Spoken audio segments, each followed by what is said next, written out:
Well, hey, it's Dr. J. Today we're going to learn about the point of diminishing returns, which is a business application that comes from a law in economic theory. And that law is called the law of diminishing returns. And I use the word law very loosely because that's what they call it in economics. And we are not studying economic theory in this course, so we're really not going to get too much into the details of that. We're just going to accept the fact that the law exists. In social sciences, laws are made typically by empirical evidence or observation. So you observe primarily human beings' behavior patterns, and they look for a pattern, and then they define a law based on the pattern that's observed. So this has been observed over a long period of time that the benefit gained will be proportionally smaller as more resources, money, energy, time are invested. So in other words, it's going to slow down, whatever it is that you're trying to do. The benefit we're measuring is our output. It's like our Y value. And the resources, the money, the energy, the time that we're investing, that's our input. So how are we going to measure this with calculus? Well, what we're going to do is we are going to use marginal analysis to find the point where the marginal output begins to decrease.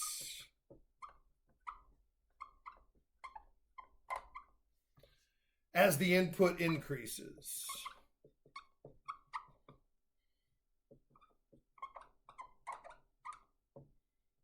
So that's how we're going to do it using calculus. This is called, wait for it, the point of diminishing returns. I already wrote it, but I'll write it again. The point of diminishing returns.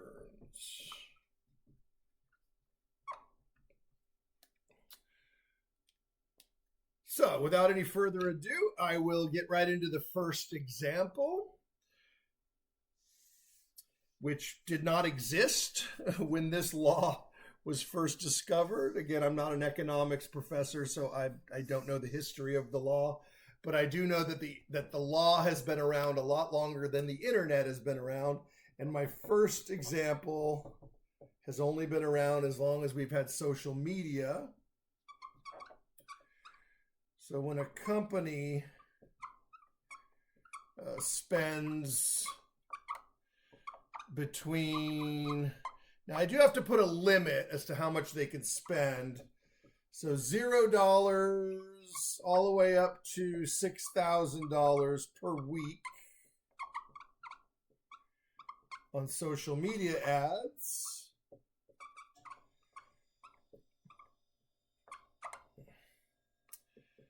The demand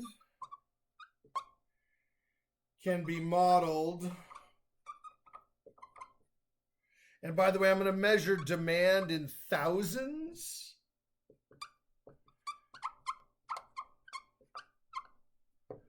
In thousands of units.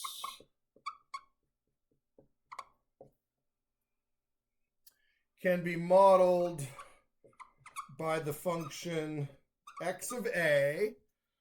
It's funny when we do this type of notation. X is the symbol we're using for demand.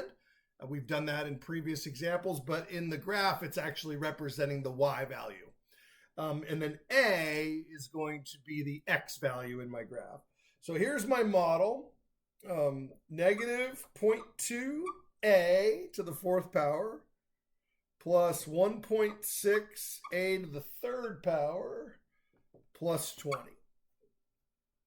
Okay, where A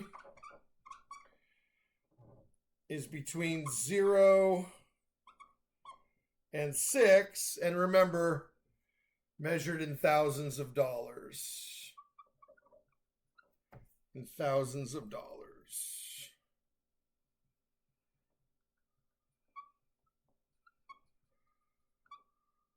Spent on ads each week.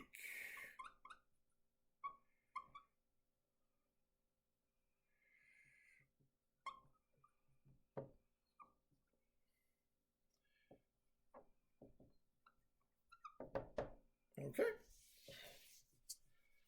So we're going to be looking for the point of diminishing returns in this example. Now, in the last video, and probably the video before that, I spent a lot of time talking about how to get these graphs, all the different characteristics, taking the derivative, the second derivative, testing it, yada, yada, yada, yada. And hopefully now you've gotten a good experience at how to do that. You know that some problems are easier than others. You saw me suffer through a couple of them that took a very long time. And so today, before I even turned on the camera, ta-da, I spent my own time drawing these graphs so that you don't have to sit there and watch me. So you can assume that the graph has already been drawn by your professor. So we're measuring x of a using the blue curve here. I hope that comes out blue on the screen. That is our demand. In thousands.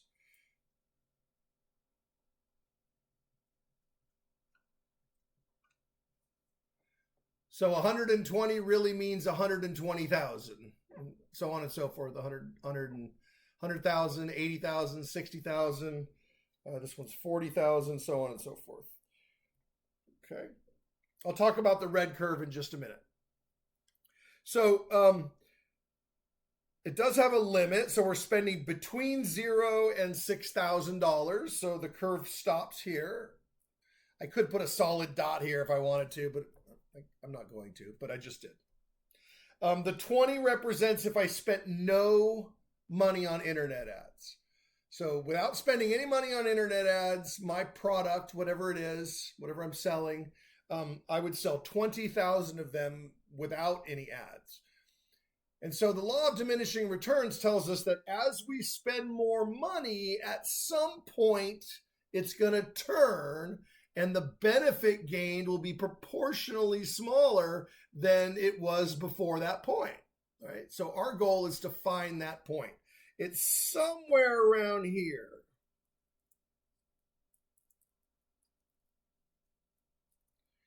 All right, that's our goal. I'll put a question mark because I don't know what that is. But you can kind of see where it happens. Right around here, you want to find where that point is. All right. So what's the red graph? The red graph is the derivative, x prime of a. Yeah.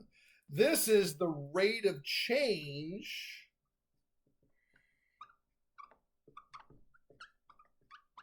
in demand.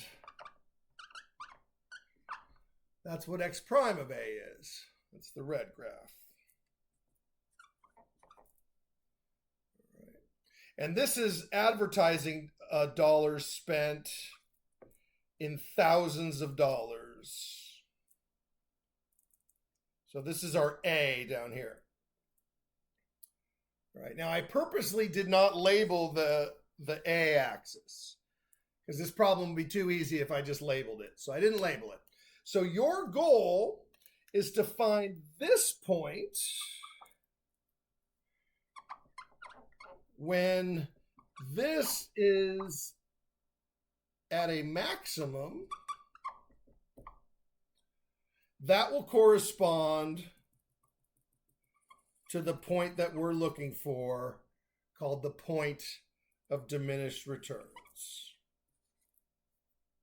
So we have the original function, x of a, and then we have its derivative, and we want to find where the derivative is maximal. So how do we do that? Well, you know how to do that. From calculus, you take the derivative. So x prime of a, go ahead and multiply by 4. It's going to be negative 0.8 a to the third plus 3 times 1.6 will be 4.8 a to the second. And the derivative of the 20 is 0, so that disappears. So this represents the red curve here. And now I want to find the maximum. So to find the maximum, take the second derivative. So notice, I'm not finding the maximum of the blue curve. I'm finding the maximum of the red curve. And then I'm projecting that point up onto the blue curve to find the point of diminished returns. So the second derivative, x double prime of a, is 3 times negative 0.8, which is negative 2.4 a squared, plus 2 times 4.8 would be 9.6 a. And then we will set the second derivative equal to 0 and solve for a.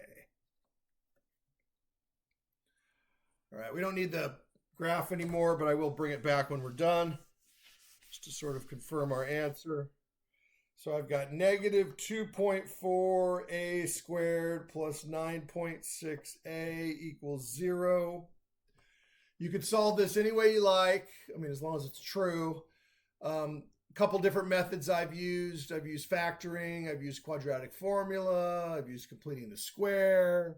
I've used hints that were provided. I don't need any hints for this one. This one's pretty easy.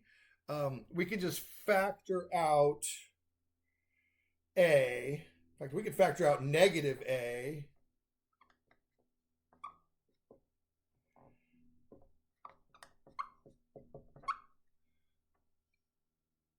We're going to set these both equal to 0.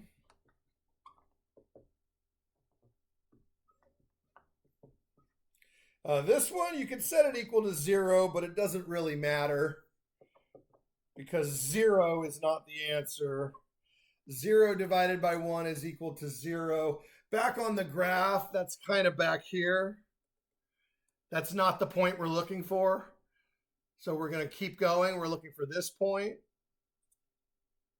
I mean, I guess you could say we call this a trivial solution, right? It would be like the whole problem didn't exist. Well, yeah, 0 would be a solution. But we're not looking for that. We're looking for the amount that we're actually spending here. Remember, A is an amount of money.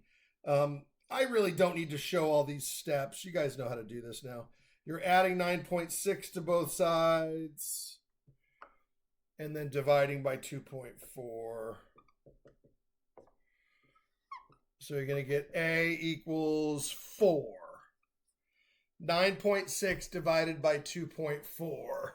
If you don't believe me, I've got my calculator right here. I don't see why you wouldn't believe me, but 9.6 divided by 2.4 is 4.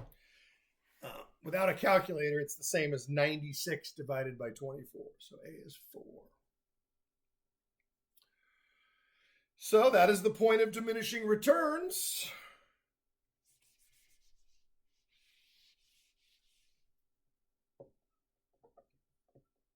The point of diminishing returns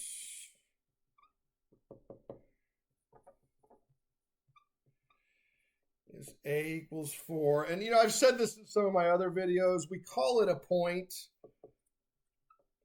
You only need to answer 4, but I do want you to know that it represents thousands of dollars. So it's $4,000. We call it a point because it is a point on the graph.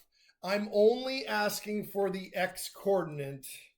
So the x-coordinate, now I can label it, is x, or not x-coordinate, it's the a-coordinate, is 4. Right. So when we spend $4,000, we will be at this point. So we use the red curve to find the point, but then the point we're actually interested is on the blue curve or the original curve. I don't always color them blue and red, but I did in this example. And then you would go over here to find the corresponding demand. I'm not always interested in that value. So even though I call it a point, I typically only want one of the numbers, in particular the input, because that's really what this lecture is about. But I mean, you're college students, you must be curious, right?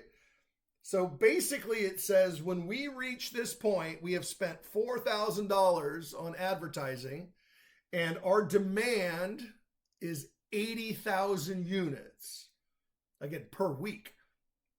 Okay. And then as we spend more money, that demand is going to slow down, right? It's going to be proportionally less, right?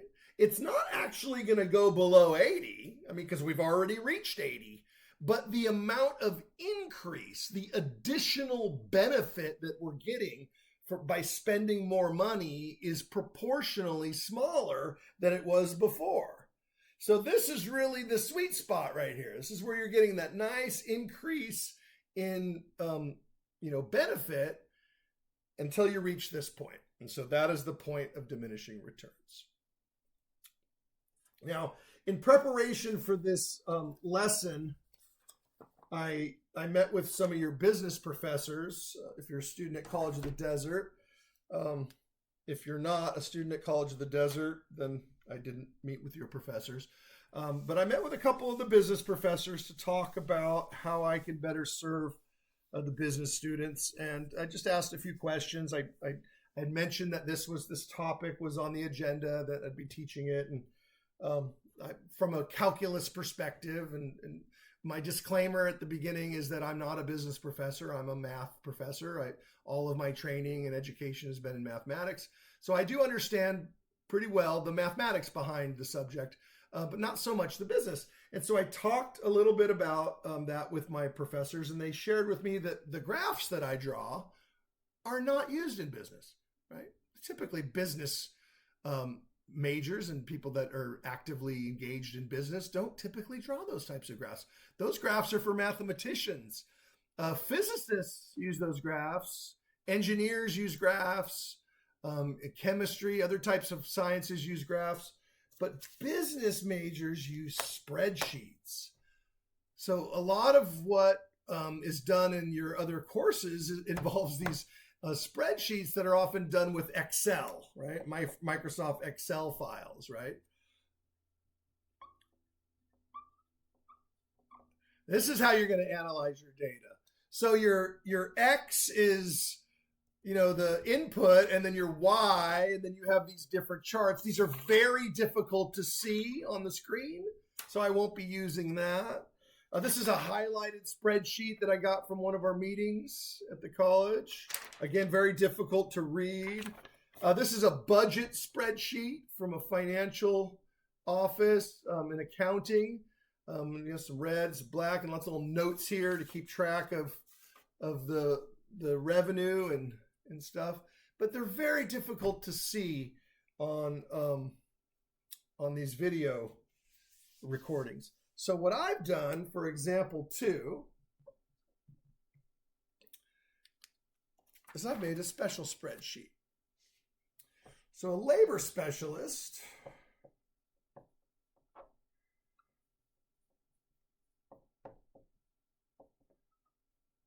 studies productivity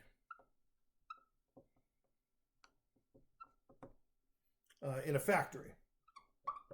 Doesn't have to be a factory, but this example is a factory. Could also study productivity in another type of work environment, but a factory works nicely for this example because it has inputs and outputs, right? So productivity is measured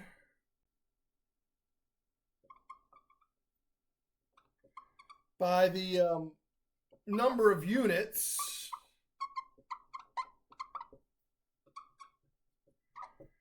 that an employee can produce in T hours. And it's given by the function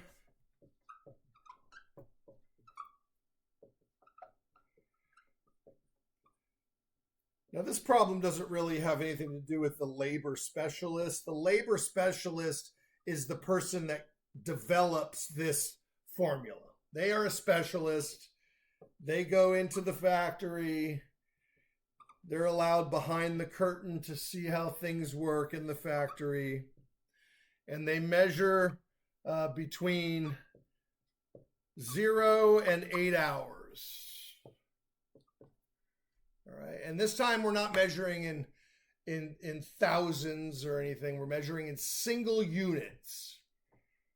So number of units and the number of hours. And this function P of T is the productivity for the number of hours T. And instead of using a spreadsheet like this, that would be very difficult to read, I made a video-friendly spreadsheet that shows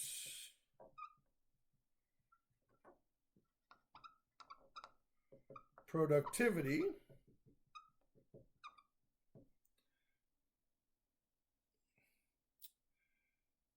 over an 8-hour period.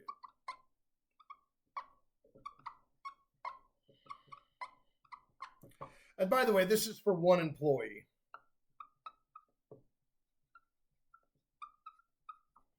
So we're just measuring one particular employee. All right. Oh, and the rate. So it measures the productivity and the rate. So I should mention that now. So this is the productivity.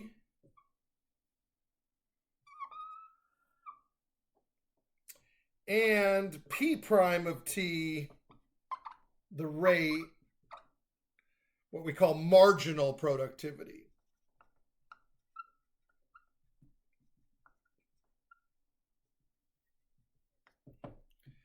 That's this last column here. I intentionally left the last box blank. All right, so before I actually do any calculus, let me just talk a little bit about the business and some of the business that I learned, in my brief time meeting with the business professors. So how does this work? T measures. Oh, by the way, I should mention that there'd be some employee's name associated with this too. So this is Bob, right? So this is employee Bob's chart. And then every employee would have one of these, right? And so I would look at it and say, okay, Bob works 0 hours, right? He produces nothing, right? Now you might mention, well, then how could the rate be 3? What does that mean? Well, that's the marginal productivity. So that means as soon as they show up to work, as soon as they sit at their station or stand at their station or whatever, their rate is increasing at 3 units per hour, right? That's instantaneously, right? It doesn't mean that they're actually only going to produce 3 units in an hour. It means that at the moment that they begin working, they sit down, it takes a minute to get warmed up, right? So they sit down, or maybe they don't get to sit down. I don't know what kind of factory this is, but they arrive at their workplace, and even though they've produced nothing, they're starting to work, and their initial instantaneous rate is 3 units per hour, right? But by the time they finish the first hour, they have produced 23 units, right? So imagine they're just sitting there at their workstation, cranking out whatever they're making, right? I call them widgets. So they're making widgets. At the end of the first hour, so this 1 means the end of the first hour, they have produced 23 widgets. Okay? But look what's happening now. It's like it's rolling. You're getting in a flow. Now they're rolling. They're moving at a rate. So this is almost like a speedometer. I'll put it in a quote, speed. This is how fast they're working now. Now they're really rolling, right? They're working at a rate of 42 units per hour. Yeah. At the end of the first hour. By the time they get to the end of the second hour, they've already completed 82 units. So you imagine next to the employer, it's moving down the line and going out as an output, right? Now, in this scenario, the employee is producing whatever they produce, and then it moves on. So who knows what that is? They either complete the entire job, or maybe they just complete their portion of the job, and we will call that a unit. So these are measuring one person's production output, whatever that is, and their marginal productivity. So I hope that's not over-explaining the problem, but I want you to understand how to read the chart. So let's ask the first question. First question.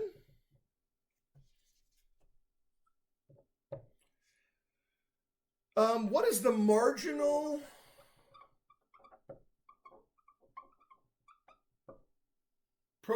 what is the marginal rate of productivity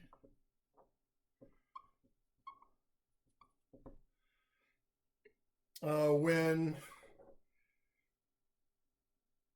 856 units have been produced?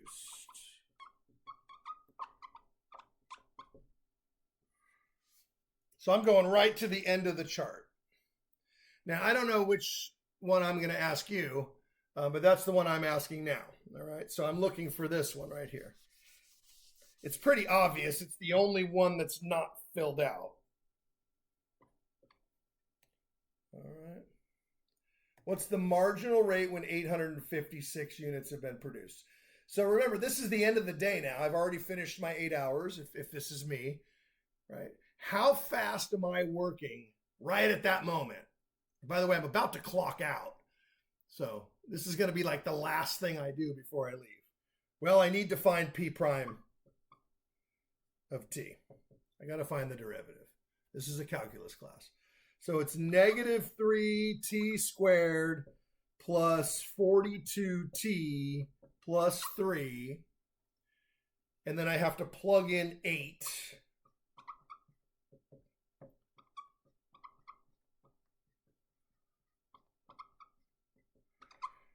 And a calculator will probably come in handy for this.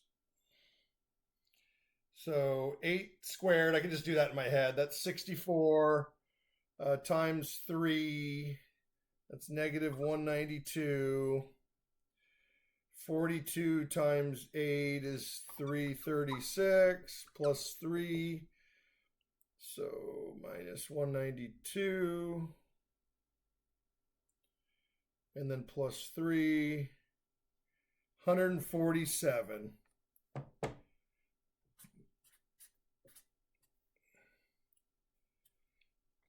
So 147 units per hour. That is my marginal rate of productivity.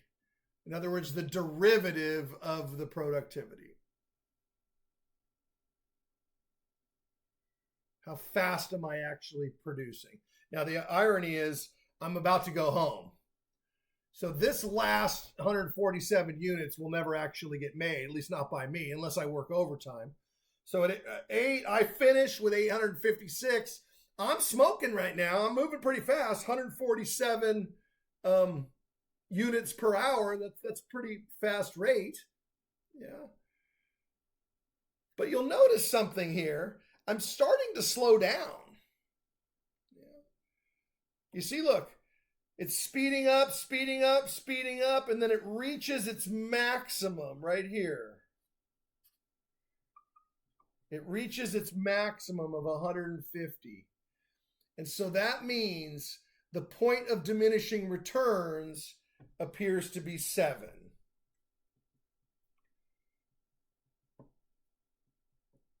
I'm going to say DR, diminishing returns. Appears to be 7. So as you move through the day, you're working faster and faster and faster. You're really on a roll. You're really on a roll. You probably look up at the clock and see that the day's almost over, and then you slow down. Right? You're right back down to what you were producing back in hour 6. So that hump, you sort of over the hump. If I were to stay on and work overtime, by the time I got to the 9th hour, right? Suppose I did. Suppose the boss is like, hey, Bob, can you stay late? Right? Now, I don't know what this is. I would have to plug 9 in. I'm not going to do that. But I do know what this would be. It would go right back to 138. You see? And what would happen is the rate at which I was producing would start to slow down almost in the same way that it sped up in the first place. So the answer to that is 147 units per hour. The point of diminishing returns is 7 hours. So we have P double prime of T is negative 6T. I'm taking the second derivative, plus 42. I set this equal to 0, and I get 7 hours.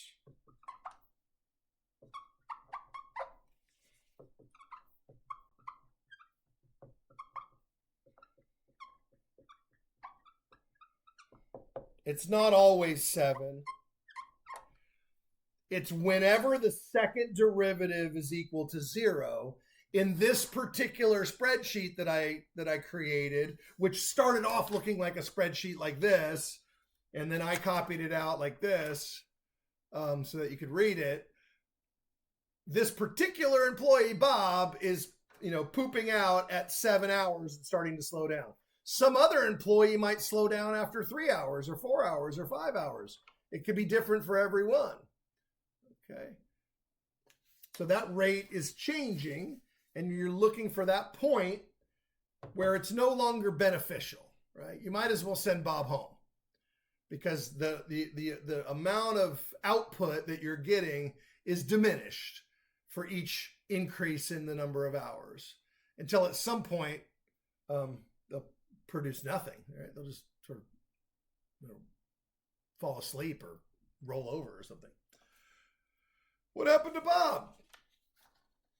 I don't know. I won't go there. All right, so that is the labor example, the factory example. I don't have experience in a large factory like what you would see on, in a movie or something, or on television or something, but I did work in a small factory once back in 1980. Back in 1987, I worked at a factory, when I was a teenager, making plastic blinds, vertical blinds. Actually, they're not plastic, they're PVC. It's the same stuff that plumbing pipes are made out of, polyvinyl chloride. And so out of this chemical called polyvinyl chloride, we would manufacture blinds for houses. It was a job I had as a teenager working in a factory. I never measured my output. I just worked until it was time to go home, and then I went home. But now that I know, I didn't know anything about business calculus back then. It'd be interesting to do an analysis like that. Yeah, or maybe it wouldn't. Maybe it'd be depressing. I don't know. I will tell you this, for those of you that are working hard right now at a job making minimum wage. Minimum wage back in 1987 was about $4.25 an hour. $4.25 an hour. So that's what I got paid to work in a factory back in 1986. All right. Moving right along. I'm kind of just hitting one particular application of each type. So the next one is studying. We've actually already talked about the law of studying. And diminished returns. Diminishing returns. So this is an example of how that works. The formula is slightly different. When you study for T hours, your score out of 100 can be predicted by the formula. There are lots of different versions of this formula. Last time I talked about this law, I gave you a slightly different version. They're all basically the same formula, just dressed up differently. So they might appear different, but they produce the same output. So this is the general law. The 100 divided by 1 plus, now this constant sometimes varies. In this example, it's 35. And then K is based on the difficulty of the test. The 35 is like the low end of the test.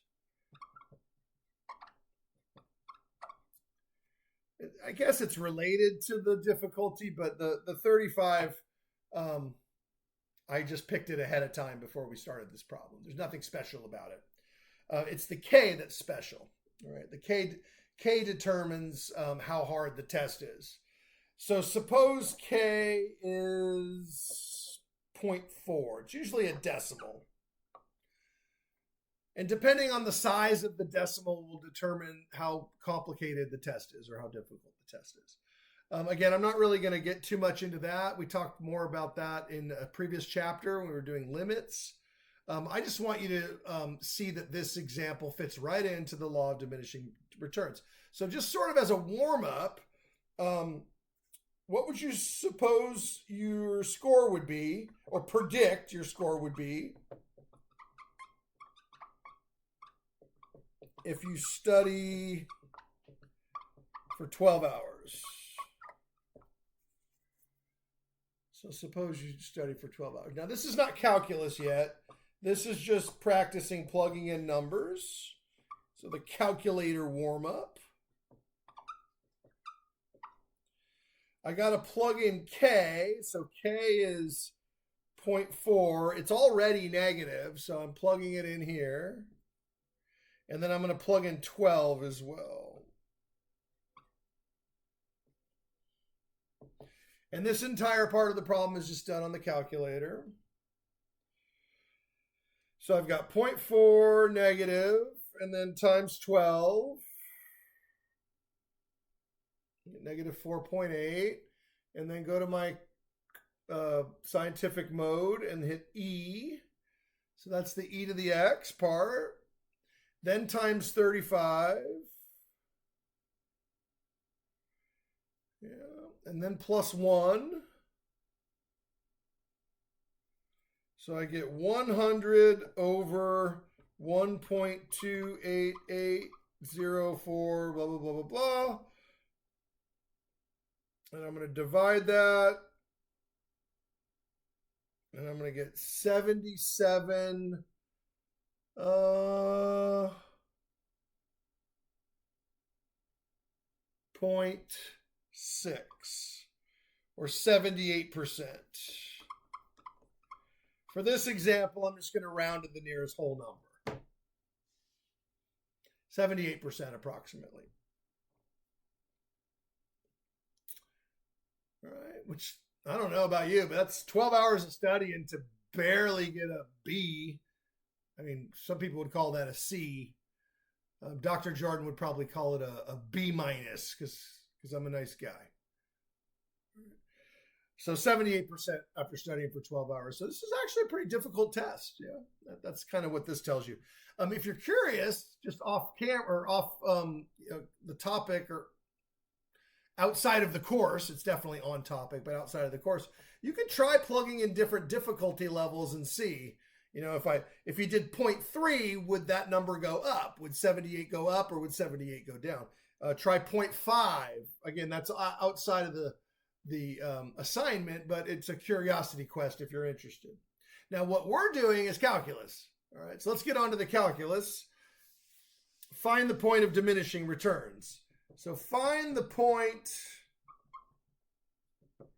at which additional study begins to produce diminishing returns.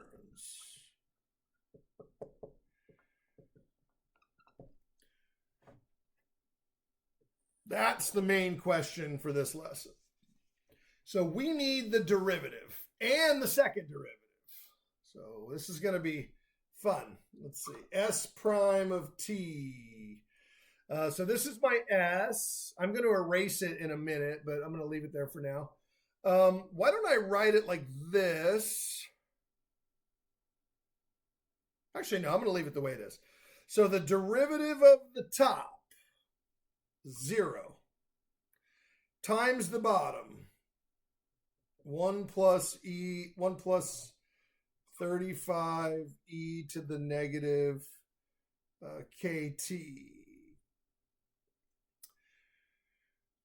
Oh, k is 0.4, so I better put that in there. You could just leave it as k until you're done, as long as you don't forget. I'm about to erase that. I'm afraid I'll forget. Minus the top, 100, times the derivative of the bottom. So what's the derivative of the bottom? 0 plus 35 e to the negative 0.4t times, remember the chain rule, negative 0.4. Don't forget the chain rule. All right, now I don't need this anymore. I'm going to need all the space I can get. All over the denominator squared.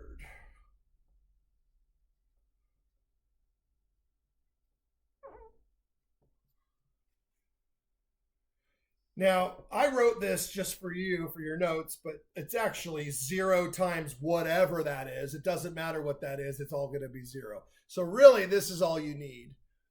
Right? You also don't need that 0 either. So you've got negative times a negative is a positive, and 100 times 0.4 is 40. Oh, and times 35. I'm going to just do that now. 35 times 40. 1,400.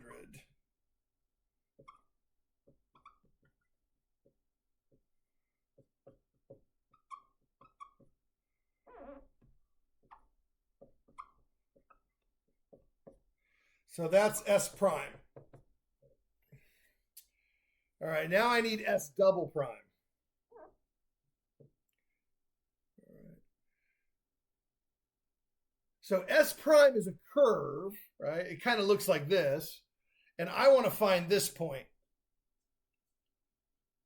right? The maximum of this thing. So it's interesting, again, so S kind of looks like this. S of t kind of looks like this. Right. S prime of t looks like this. And I'm looking for this point for S prime of t. So we need S double prime of t equals 0. So S double prime, the second derivative, tells you the maximum of the first derivative, and the maximum of the first derivative tells you the inflection point. That's what this is called, which is the point of diminishing returns. You see how it all comes together? I hope so. That's the whole point of this lesson, is that everything is connected. All right, this one's going to be a little tougher. The second derivative. So the derivative of the top. Oh, let's do something to make our life easier. 1,400 is a constant. Remember the definition rules, the derivative, basic rules of derivatives? Constants can come out in the front. We can ignore them. They don't go away. They only go away when you take the derivative of the constant, you get 0, but we're not taking the derivative of the constant. We're pulling the constant out. We're going to take the derivative of everything else, and then the constant will just remain in front. It just makes it a lot less messy than writing 1,400 all the time. All right, so the derivative of the top now. The top is just that. That's going to be negative 0.4 e to the negative 0.4t.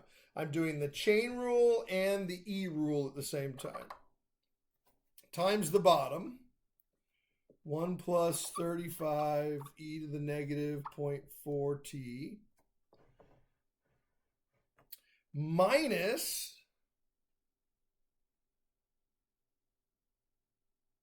the top. e to the negative 0.4t times the derivative of the bottom. The derivative of the bottom, I already did it once up here. So I'm just going to do it, copy it down here. It's going to be 35 e to the negative 0.4t times negative 0.4. It's getting messy over here.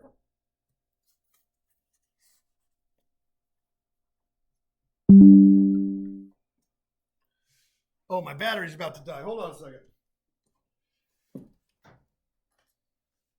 I haven't even been talking that long.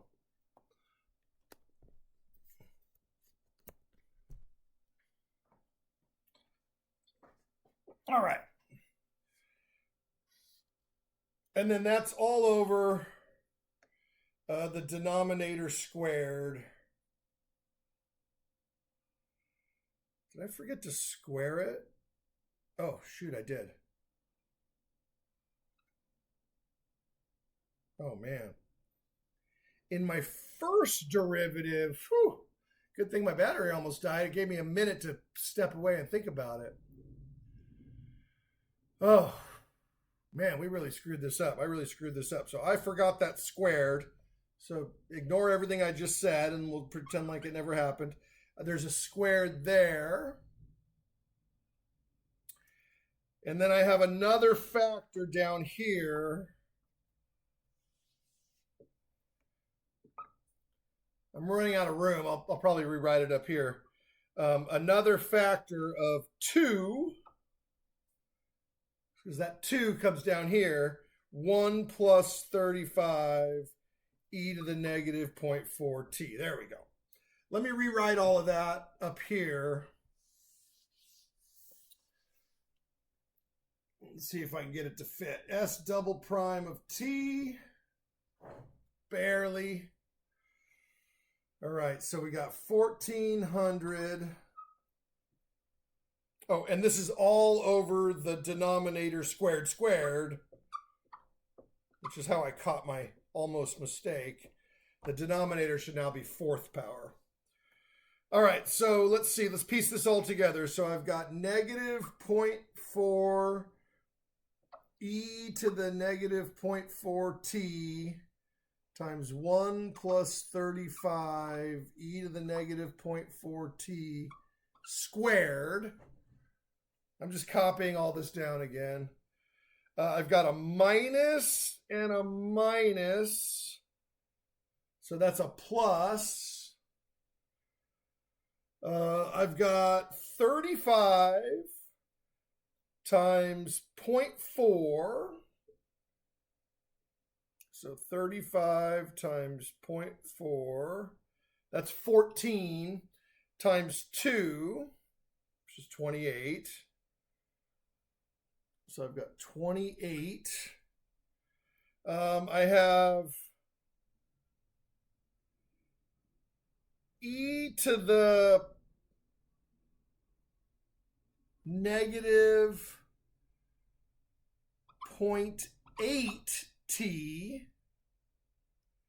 Right, I'm adding these powers here. Negative 0.4, negative 0.4. I'm adding them. Right, remember when you multiply exponentials, you add the powers. And then I have another copy of this guy, but with no exponent. The exponent is just 1. So 1 plus 35 e to the negative 0.4t. All over 1 plus 35 e to the negative 0.4t to the 4th power. Now that's my second derivative. I can go one more step, actually.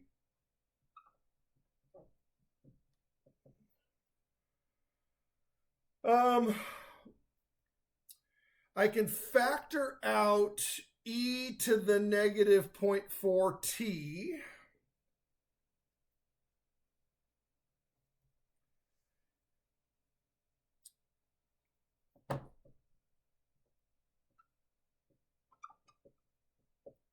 I can factor out the 1 plus 35 e to the negative 0.4t. Move these square brackets over here. All right. I've already factored out the 14 earlier on. And now I've got negative 0.4. I used to have a square here, but now I've taken one of them out, so I've only got 1. 1 plus 35 e to the negative 0.4t. All right.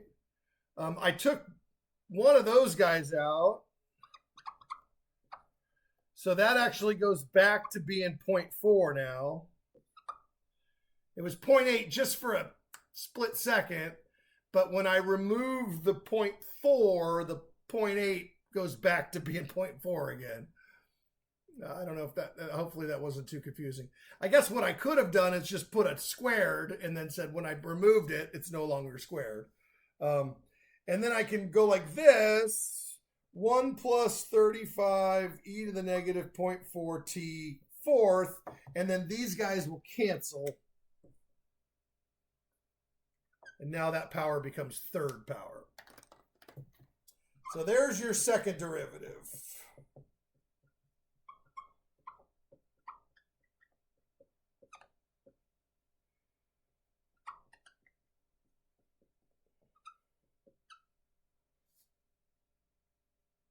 Oh, I should simplify this now.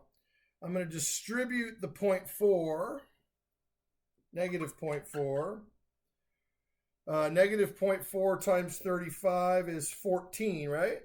I seem to remember that. Yep. So that's going to be positive times a negative is negative 14. E to the negative 0.4t plus 28 e to the negative 0.4t all over 1 plus 35 e to the negative 0.4t to the third. And finally, my second derivative is simplified. I don't know how useful that was, but it's done now. Negative 0.4. These are the same type of term. Negative 14, positive 28. So it's going to be positive 14 e to the negative 0.4t. All over the denominator is now cubed because I canceled that a while ago. Ta-da! There it is. There is your second derivative. And if you want to be thankful for something, I'm not going to draw the graph. Although the graph actually is not that complicated. It's just a little hump. Right? And so what we're looking for is we're looking for where this graph equals 0. So we're looking for where it crosses the axis, or where the other graph, the first derivative, which I erased a long time ago, is at a maximum. So wherever this function is equal to 0 will tell us that maximum value for the first derivative. And then in so doing, the maximum of the first derivative will tell us the inflection point for the studying function, the law of studying function. I know I've said this before, but I'll say it again. When you have a rational function, a function with numerator and denominator functions, and you're setting the function equal to 0, so we're setting this equal to 0 and solving, we only need to set the numerator equal to 0. Which is why I spent all that time cleaning up the numerator.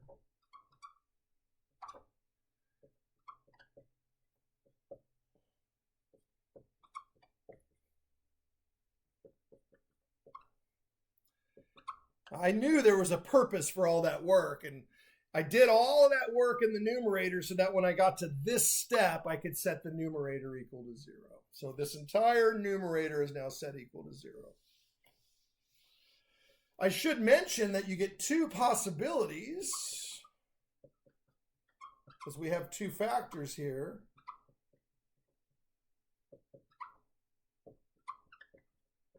but only one of these possibilities makes any sense. This one is nonsense.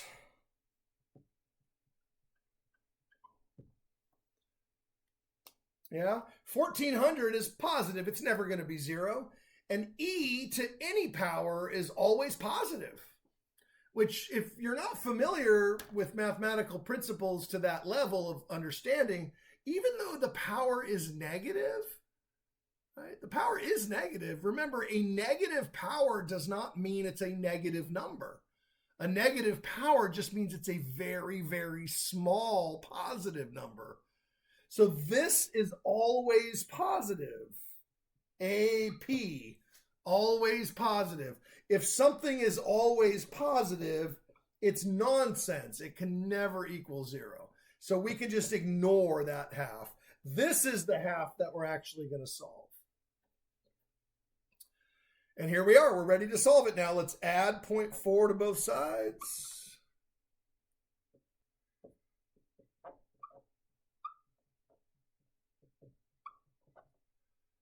Same old story. Yeah, the way you solve equations when you're in basic algebra is the same way you solve equations when you're in calculus. That's one thing that never changes. Now, the symbols might get more complicated, and the buttons on the calculator might need some, level of understanding, at least understanding what to press. But so I got 0.4 divided by 14. I don't know if I did that right. Let's see. 0.4 divided by 14. Oh, that's horrible.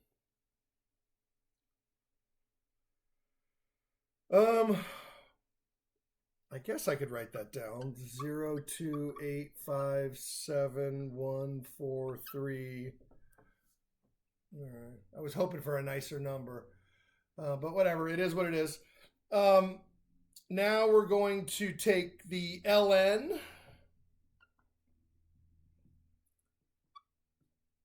of this number. Remember, the natural logarithm is the inverse of the natural exponential. I already have this number in my calculator.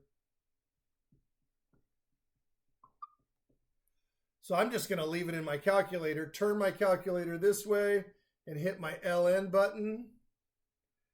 So I get negative 3.55534, blah, blah, blah, blah, blah. And then I'm going to divide by negative 0.4. Again, I already have this in my calculator. So divided by 0.4.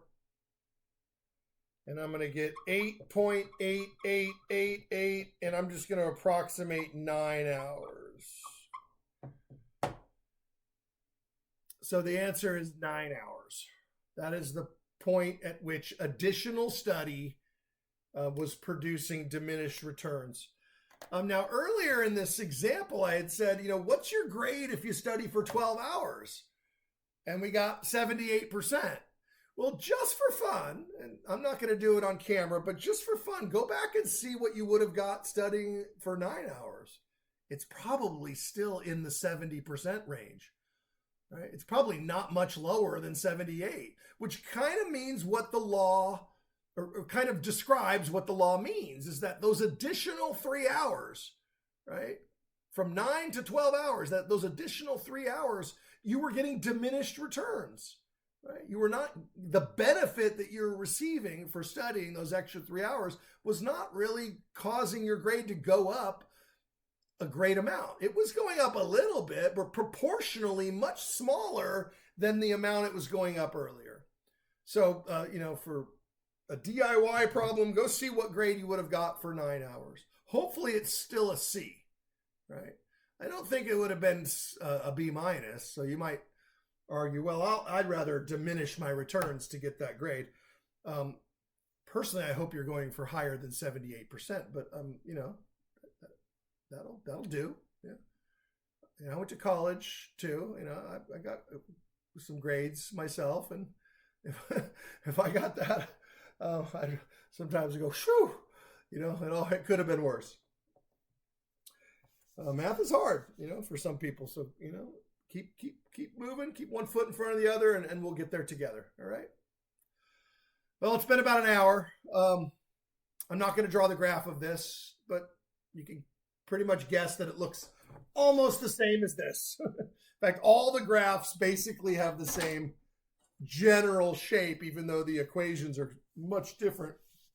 So I'm giving you sort of a potpourri mix of different examples, but the general sentiment is the same.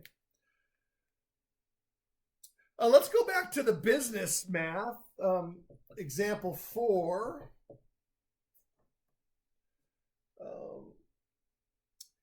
Television commercials.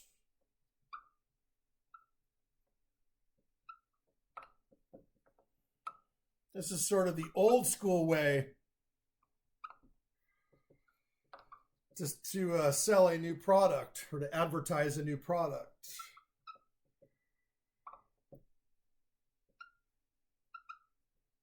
And I'll put new in quotes because nothing's really new, but, the new version of the product. The iPhone, the new iPhone 17 or what are we up to? iPhone 16 or whatever's coming out next month or something. So when they use television commercials to advertise a new product, it's very similar to the internet, but slightly different, right? Because for the television commercials, they're buying time when they think you're watching, as opposed to the swipey things on Instagram or whatever you guys are into these days. They're targeting you based on your behavior, right? Well, with a television, we don't know. It's not that smart yet, although streaming. But I'm not talking about streaming. I'm talking about just old-fashioned broadcast television. And they usually try to put their commercials on during popular programs, what's called prime time, right? So things that they think that Americans all around the country are all sitting on their couches watching the same show. Now, of course, there are other times in which you can run commercials as well. But nonetheless, it's a function of time. Sales is a function of time in weeks.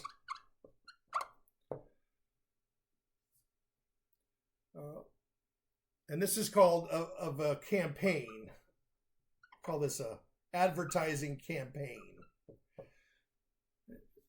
Many of you might transfer to a university and take business and advertising courses or something. You'll learn about advertising campaigns. And so the sales is a function of time in weeks of a campaign. So they'll run a campaign for a certain number of weeks. Here's the function. The sales, how many units we sell. So sales is, what are we measuring in? Millions of units.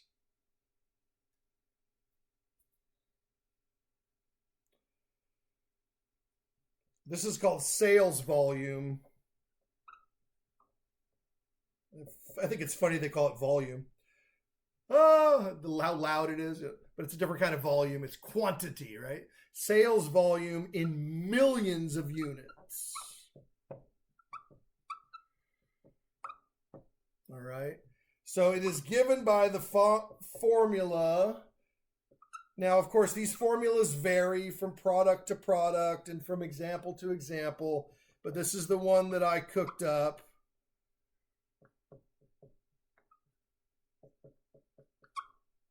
Okay, so that is your sales projection model. That's what we call it. It projects or predicts the sales volume in millions of units based on the number of weeks that you've run this commercial on television. Now, I don't know how many times a day.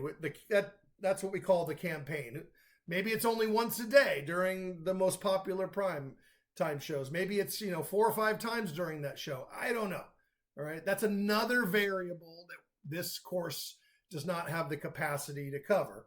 But we can cover one variable at a time. And so in this particular example, it's just one variable, T. Yeah. One independent variable, one input. Okay. Let's again just kind of see how this formula works. Predict, or what are the predicted sales or the projected sales? Projected meaning I'm predicting into the future. 2 weeks, after 2 weeks. So we've been running a commercial for the fabulous new iPhone 17 or whatever is coming next, 16. After 2 weeks, what are the projected sales? Now, I don't know what this is. I'm not legally allowed to sell iPhones on my YouTube videos, but who knows? Maybe somebody will pick it up and they'll sponsor my channel because I just told you to go out and buy a new iPhone. So 2 weeks, we're going to plug in 2. So that's going to be ln of 6. Yeah, 2 plus 4 is 6. Plus 120 over 6 plus 40. And remember, this is in millions of units. Oh, shoot. I forgot the ln. There we go. So it's ln of 6. So we got ln of 6. Natural log of 6, which is 1.79. You will need a scientific calculator. If it's been a while since you did algebra, I should mention, what does this have to do with E? Like we did E in the last example. It means that if you did E to that power, watch, you would get 6, see? If I took that and then I hit the E button, boom, it would go right back to being 6. So that's how the ln and the E are related. So I'm doing ln of 6 times 30. I get 53.75 plus, let's just do that out, 53.75. What's 120 divided by 6? 20? It better be, plus 40. So that'll be plus 60. 113.7, approximately 114 million units, right? Which is why they have commercials. Right? That's why you have to watch the commercials. So 2 weeks of advertising this product, according to this model, we have projected that our sales of whatever this is, the amazing gizmo, 114 million units will be sold, right?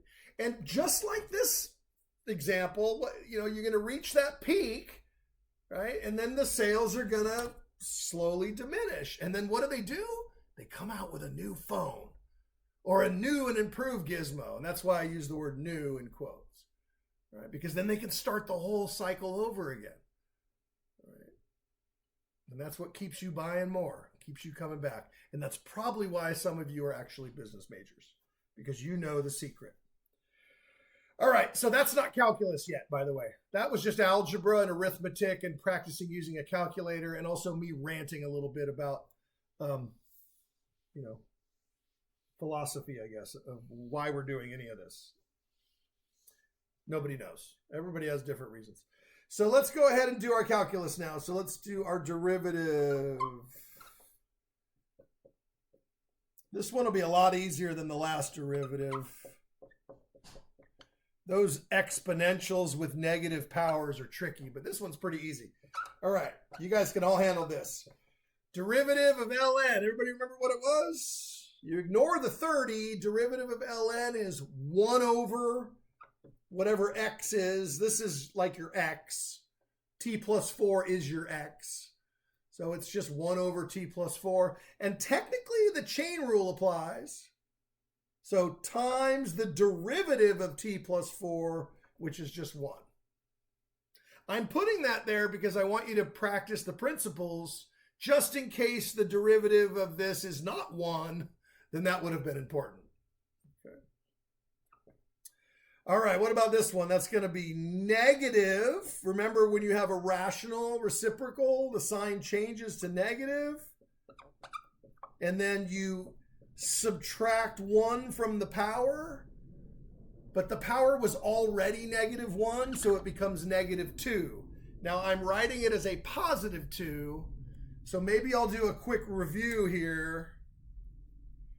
It's 120 times t plus 4 to the negative 1. I know I don't need to tell you this, but I don't know how long it's been since you had your last derivative test. You multiply by negative 1, you get negative 120. So that's why it's negative. Then you subtract 1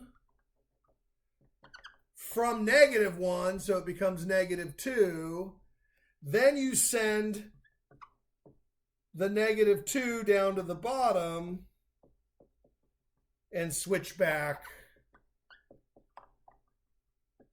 to positive 2.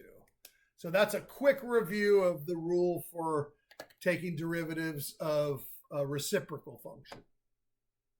And then the derivative of 40, now some constants can be ignored and brought out to the front, but a standalone constant just sitting there all by itself, plus or minus, becomes 0. That one cannot be brought out to the front, cannot be ignored or anything like that. These constants are not standalone. They're coefficient constants. They're married to another function, so they survive. But, you know, the standalone solo constants, they end up getting killed every time. Okay. So that's your first derivative. Let's clean it up just a tad. Not too much work here. Just one step of cleanup. And now we're ready to go to the second derivative. All right, now we're going to do that rule again. This time I'm not going to write it down the way I did. I'm just going to do it, and you're going to say, oh, it's exactly like the last one. Okay. So reciprocal function, the 30 stays 30. The power is negative 1, so that becomes negative, and then you subtract 1, so it becomes negative 2, right? I know it feels like you added. I remember when I was in this class many years ago, I go, what? We subtracted? How did it become 2? You subtracted negative 1 minus 1, which becomes negative 2, and then it goes back to the bottom. All right, this one switches to positive now, because that's a negative 2 times negative, which is positive. 2 times 120 is 240. And then you subtract 1 again.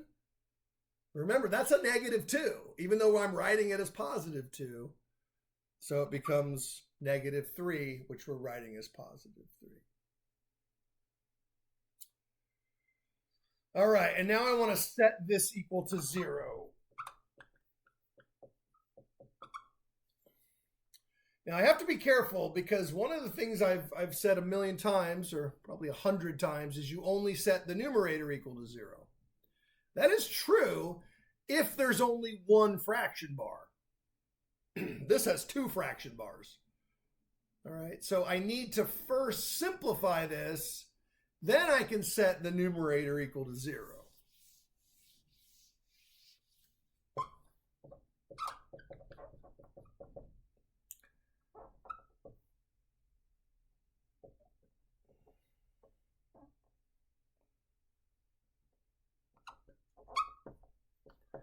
So I got to put these guys together. So I'm going to multiply by a special form of 1. All right, we've done that before. Multiplying the top and the bottom. That will make these fractions the same.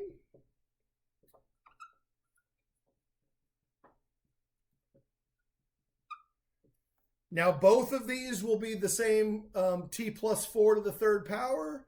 And I only need to write it one time. So there it is. And now I can set the numerator equal to 0 and solve.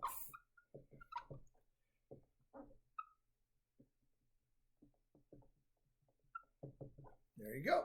And this should be pretty easy to solve. Distribute your negative 30.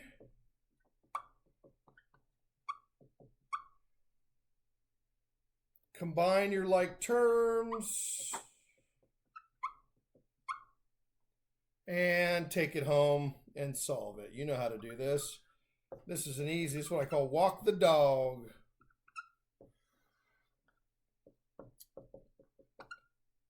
Dividing both sides by 30 or negative 30.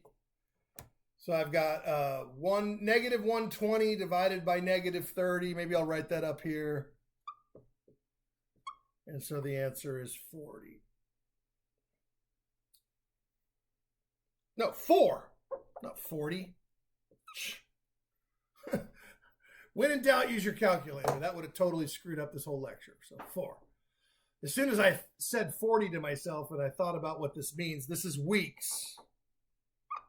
40 weeks is almost a whole year. Right? A year is only 52 weeks. So this is 4 weeks, which is basically a month. So that is the point of diminishing returns.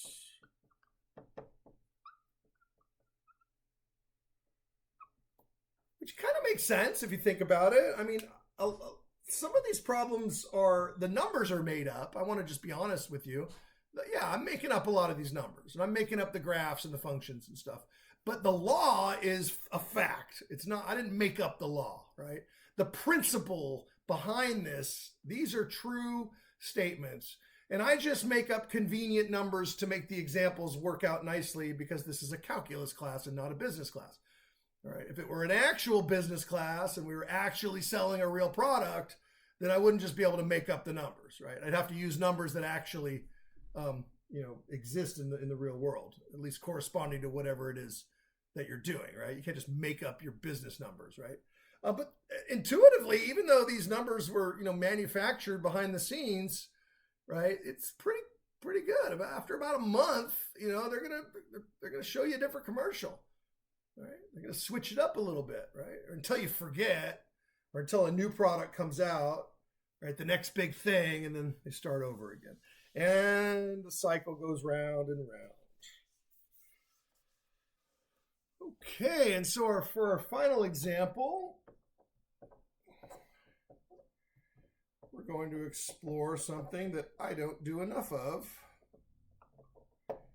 and that is exercise.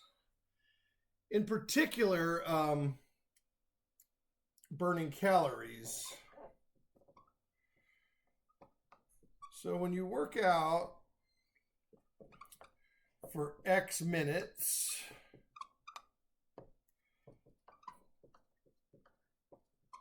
the number of calories burned is modeled by the function C of X is 5a times 1 minus e to the negative kx squared. So you ever wonder how those smartwatches can tell you how many calories you've burned? Well, do they really know? Those smartwatches are not going inside of your body and actually measuring the number of calories. Those smartwatches have formulas like this programmed into them. This is one type of common calorie counting model. And it has constants that you enter by either telling it what these numbers are, or maybe it measures them based on your heart rate or something like that. So A is the weight, the person's weight in pounds. Typically, you would probably tell the app, how much you weigh. And K is a constant based on the intensity.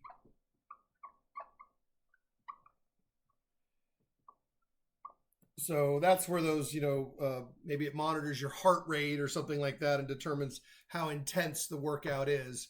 And that would change this constant K. So this formula is basically a calorie counter. It's telling you the total number of calories that you have burned in X number of minutes. So for this example, let's suppose the person weighs 180 pounds. And the workout is sort of moderately intense. All of these K constants are typically decimals. This one's a very small decimal, but even though it looks very small, this is actually a sort of a middle of the road workout. Not like extreme, excruciating workout, but a little bit more than a walk, you know, maybe a very brisk walk. So there's two main questions that I would ask with the calorie counting type of question. First of all, what is the rate that you're burning calories? So that's the first derivative. And we'll do the rate after a certain number of minutes working out. So find the rate after 45 minutes. All right, and again, the rate of change is the derivative after 45 minutes. I just didn't write that all out. The rate of change in the calories burned. I'm just simply going to say rate. So that's a very natural question. We've asked this type of question quite a bit. It might not have been in this particular context, but we've definitely asked lots of questions in this course about rates of change. So after 45 minutes, at what rate are you burning calories? Okay. And then the second question is the one that was focused more in this lecture, that you really needed this lecture to know how to answer, and that's the point of diminishing returns. In an exercise context, this is sometimes called the plateau. It's the point at which additional workout, additional exercise is benefiting you proportionally less than it was before that point, right? So you reach sort of a peak of where continuing to exercise is not really contributing as much as it used to. So that's the idea behind it, right? I call it quitting time, right? It's time to stop exercising when you reach that point. All right. So go ahead and put in these constants so that we can get our model for this particular person. So 5A, I'm just going to do that now so I don't have to write 5A anymore. I can just do 5 times 180 pounds. So that's 900. And then the K, so the negative sign's already there. So this is our model for this particular person. And then we're going to find the derivative and then plug in 45.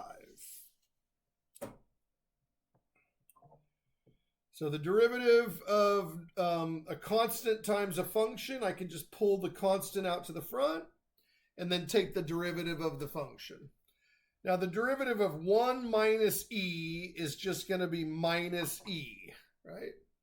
Because the derivative of 1 is just 0. And then the power stays the same. You remember this rule, the chain rule?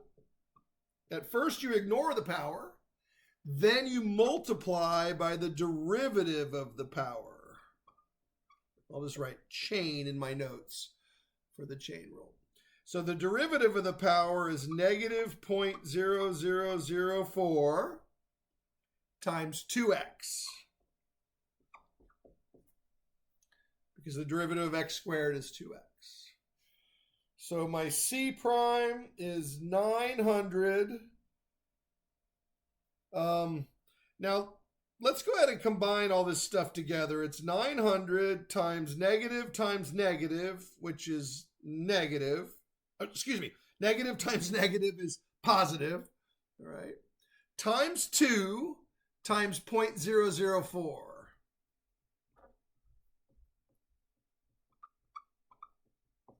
And then the E is no longer negative, but it does have a negative power still.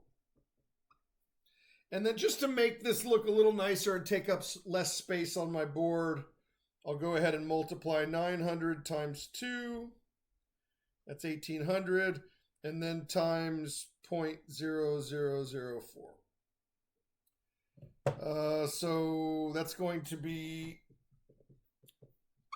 0.72 negative e to the negative 0.0004 x squared. So there's my first derivative. And now I can come up here and find the rate after 45 minutes. So that's going to be 0.72 e to the negative 0.0004 times 45 minutes squared. I seem to have lost something.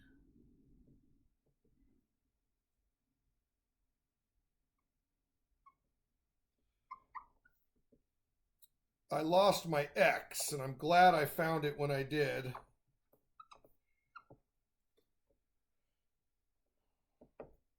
I almost lost my x, but I didn't. So there it is. Put that x in there.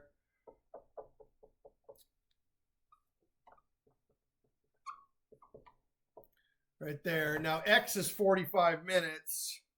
Here, let me just put it back as x for a second. You're taking good notes. So that is your derivative, C prime. So that's the rate at which you are burning calories. And now you're going to plug in 45 minutes. I don't know why I wrote 0.45. It's clearly 0.72. 0.72.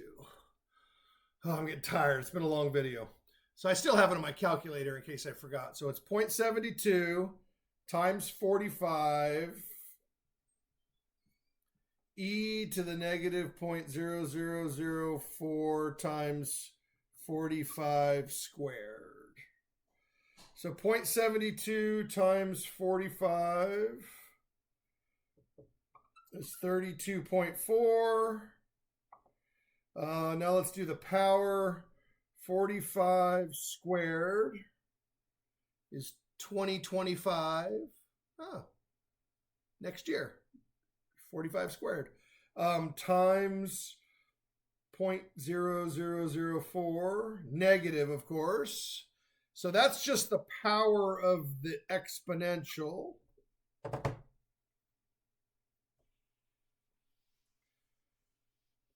Oh, and I'm especially glad that I wrote this down, because when I'm done with this answer, I probably will have erased all of this, and that would have been a problem for the next part of the question. So my final answer is right here.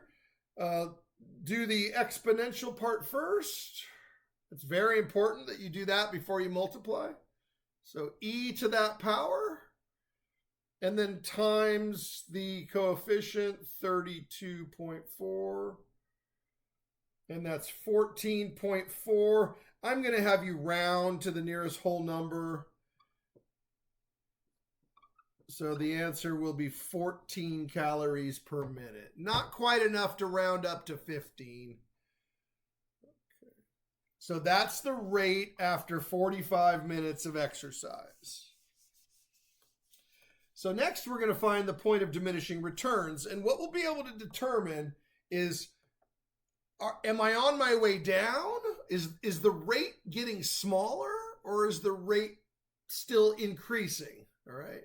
So that's what the point of diminishing returns tells you. It tells you, when does the rate turn around and start going back towards zero again? Maybe I'm on my way up. I'm on my way towards that sweet spot. Yeah. Or maybe I've already passed it. Okay, we'll find that out next to find out where in the grand scheme of things the point of diminishing returns is. All right. So to do that, we need the second derivative. So we take our first derivative. I'm just going to pull out the 0.72 out in the front, ignore it until the very end. And I'm going to just take the derivative of the rest of the factors. So the derivative of x is 1 times e to the negative 0.0004 x squared plus x times the derivative of e. But the derivative of e is just e. And then the derivative of the power, negative 0.0004. And then the derivative of x squared, 2x.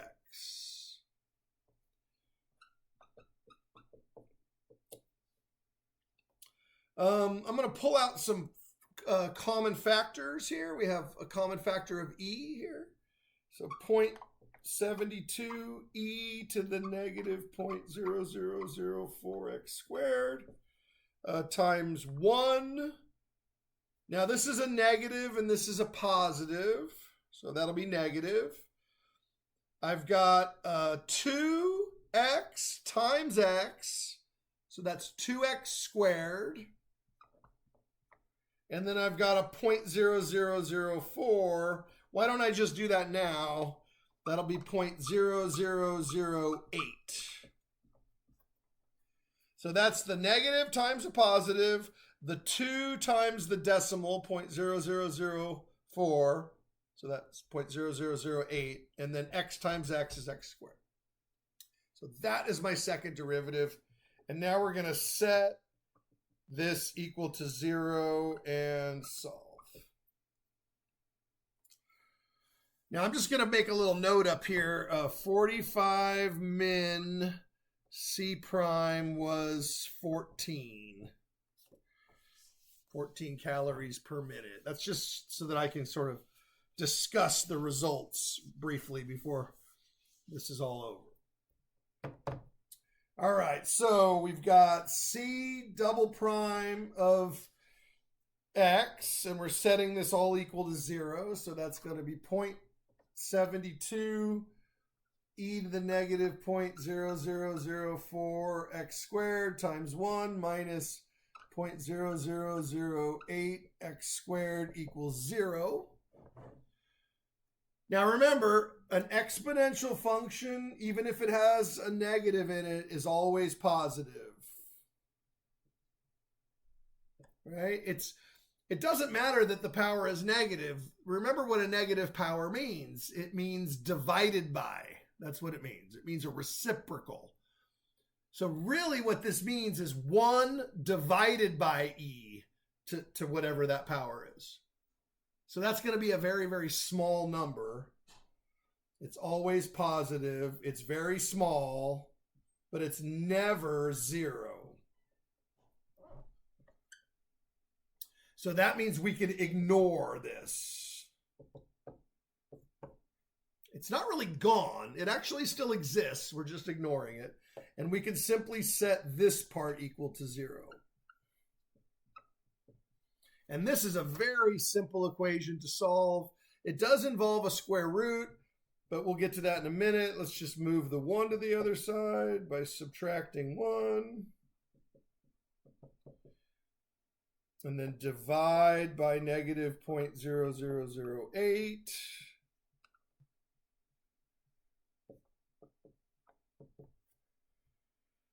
Let's see, 1 divided by 0.0008 is 1250. Negative divided by a negative is a positive. If you make a sign error and you actually get a negative number, then you did something wrong. I'm not going to graph this one, but if I did, as you saw in all the other examples, the entire graph is in the positive quadrant. So there are no negative numbers in this business. All right, so you got x squared is 1250. That's a pretty simple equation to solve. Just take the square root. Don't worry about the plus or minus because there's no negative square roots in business. So we're taking the positive square root. So that's 35.3. Just round to the nearest whole number of minutes, 35 minutes. So this is the point of diminishing returns.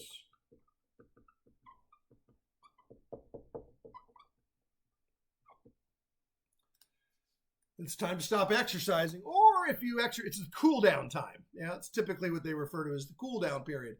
So after 35 minutes, continuing to exercise is going to give you proportionally less result.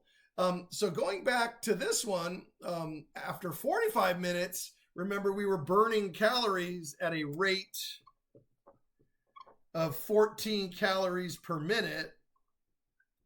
And so that means we were on our way down. That means if I continue to exercise past 35 minutes, right? Now, I don't know. I would have to rewind the clock. Maybe I'll say DIY or, Curiosity Quest. You could go back to the very beginning of this example, take that formula that I very originally wrote on the board, the first one, before we started doing calculus, just the algebra formula, plug in 35 minutes, and I guarantee you will get something larger than 14. Because this is past the point of diminishing returns. It's 10 minutes past. So possibly earlier in the workout, I was burning 15 calories a minute or 16 calories a minute. And now I'm in the cool off period. And so I'm burning less and less and less as we go on. As we continue to expend energy, the benefit from that expense is diminishing, which is the whole point, pun intended. All right. That's it for the examples. This lecture was meant to just give you the process and the procedure and the concept with sort of one of each type that you might experience in this course. We'll have more applications of calculus in the future, but until that time, keep on working hard. I'm Dr. Jordan, and I'll see you on the internet.